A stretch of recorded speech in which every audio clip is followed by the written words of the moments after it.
আসসালামু আলাইকুম। আবারও হাজির হয়ে গেলাম আরেকটা নতুন ব্লগ নিয়ে। আজকে ব্লগটা হচ্ছে আমার শ্বশুরবাড়ির আত্মীয়স্বজনদের নিয়ে একটা ছোটখাটো পিকনিক। পিকনিকটা হচ্ছে হাঁসের পিকনিক। আমার ননাস ফোন দিয়ে বলল, "আমি তোমাদের বাসায় ২ টা হাঁস নিয়ে আসবো, তুমি রান্না করবে। আমি আমার ভাই বোনদের নিয়ে খেতে চাই।" তো যে কথা সেই কাজ। উনি হাঁস নিয়ে আসবেন। আমিও অপেক্ষা করে আছি হাঁসের জন্য।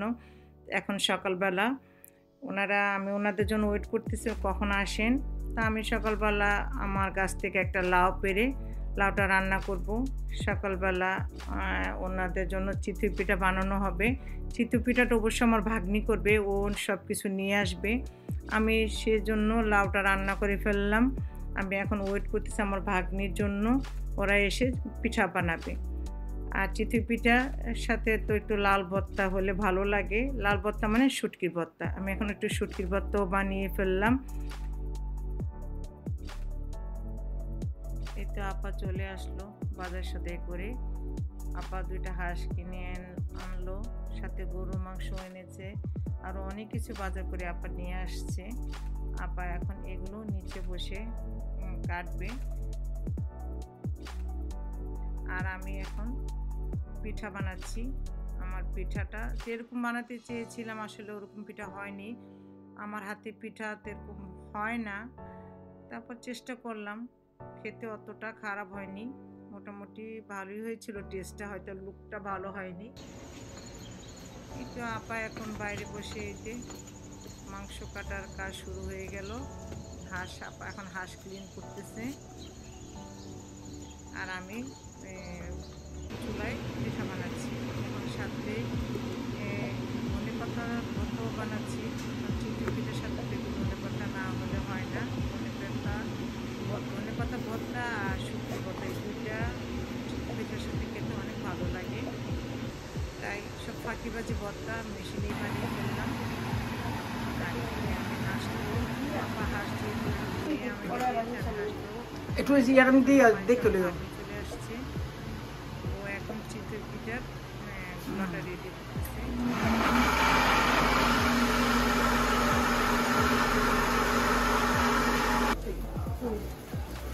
এই যে এখানে আমার আর ভাগ্নি আর আপা দুজনে মিলে পিঠা বানাচ্ছে। পিঠাটা অনেক ভালো হয়েছিল, অনেক নরম এবং অনেক টেস্টি হয়েছিল এবং একটু ফুলকো ফুলকো ছিল। ওনারা অনেক আনন্দ করে পিঠাটা বানাচ্ছে। আর আমি ভিডিওগুলো করছি। আর এখানে বাইরে একটু আমার সাহেব আমার নাতনিকে নিয়ে খেলছে, মানে আমার ভাগ্নির মেয়ে। হ্যাঁ, ওকে নিয়ে এখন সকালের খেলছে। খুব আনন্দ নিয়ে ও নানা ভাইয়ের সাথে খেলা করতেছে।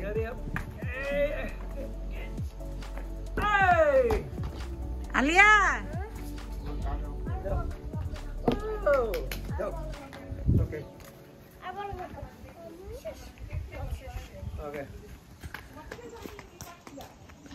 আর এখানে আমার ননাসের হাজবেন্ড উনি কাঁঠাল ছিলছে। কাঁঠালটা অনেক মজার ছিল। কাঁঠালের গন্ধে আমার পুরা বাড়ি বুবু করতেছিল। সবাই কাজে ব্যস্ত। কারণ মনে ভালোই মিষ্টি আছে না? হ্যাঁ হ্যাঁ ভালো দিয়েছে না। গন্ধে সারা পাশে ভরে গেছে। ছোট কার লামিনে মনে হচ্ছে বালা পড়তো না, চিন্তা করছি এই মতো ভাই করে পরে এই যে পরে পেলামো পরে পেলাবেন? পরে এই যে আগে শেষ করলে তারপরে ওদি আস্তে আস্তে একবার ফেলে লেলে গিয়ে যা। না না ওরা আমি একটা সুন্দর করে দিতাম। আরে আপনি কয় এটা কি আছে চলে আসলো আমার আরেকটা দেবর, ওই যে আমার ফুফু শাশুড়ি। ওনারা এখন আসসালামু আলাইকুম চলে আসলো। ভাই ভালো আছেন? আব্বুজি আব্বুজি তুমি কেমন আছো জানা? আরে ও প্লেট এক্সট্রা লাগলো দাও। আচ্ছা আচ্ছা রুম আই ফুফু বুরকাটা গুলো এসে পড়েন। মাই আসেন আসেন আসে পড়েন এদিকে। নাকি সব পিঠাগুলো খুলে দেন।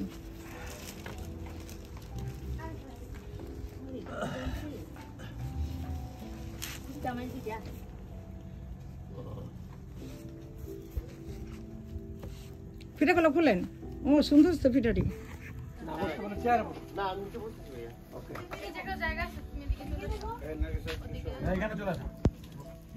আব্বুজি আব্বুজি এলিস গুনলি একটু ফটো করে একটা হাসি দাও তো শোনা, একটা হাসি দাও। আর আব্বুজি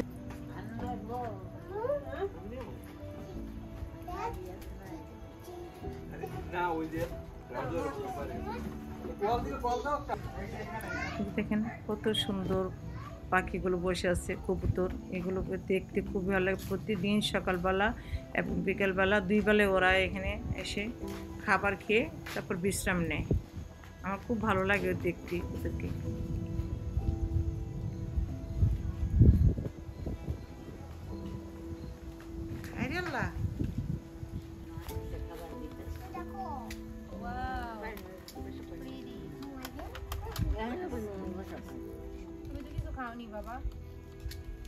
No, তুমি নিতেছ না কেন?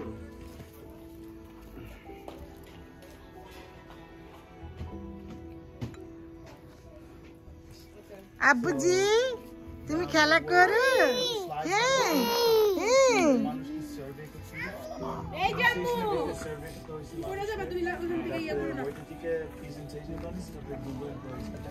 আব্বুজি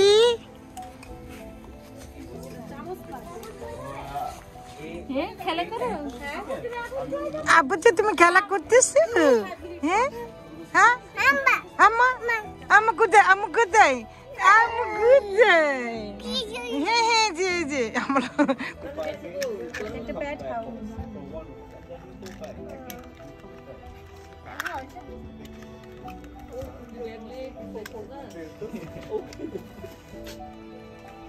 ঘুমো, এই জায়গার ছবি অনেক সুন্দর। যদি আমাকে ও ক্যামেরা কাপড় সুন্দর।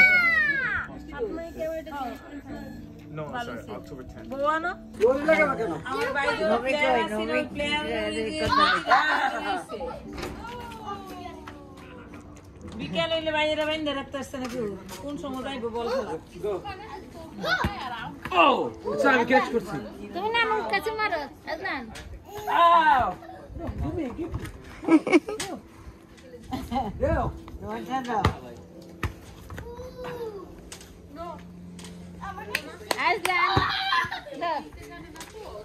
দাও। আজকে মাছ একটু বলে দাঁড়ায় দিচ্ছে।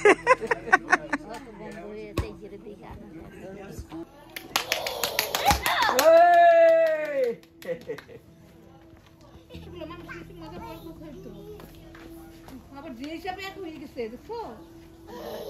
ও মানে এক খেলবো। কাজটা দেখাইতেছে।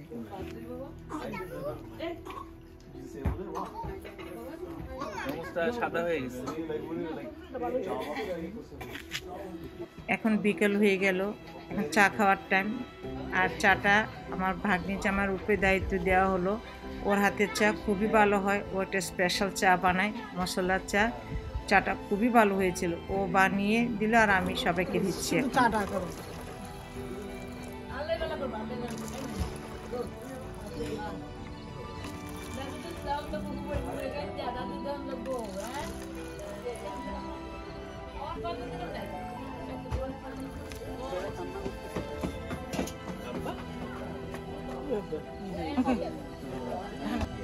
চা খাওয়ার পর আমরা সবাই বসে অনেক গল্প গুজব করলাম, অনেক আড্ডা দিলাম, সারাদিন অনেক আনন্দ করলাম। ভিডিওটা আজকে আর বেশি লম্বা করলাম না। সবাই ভালো থাকবেন। ওকে আল্লাহ হাফেজ। বিদায়।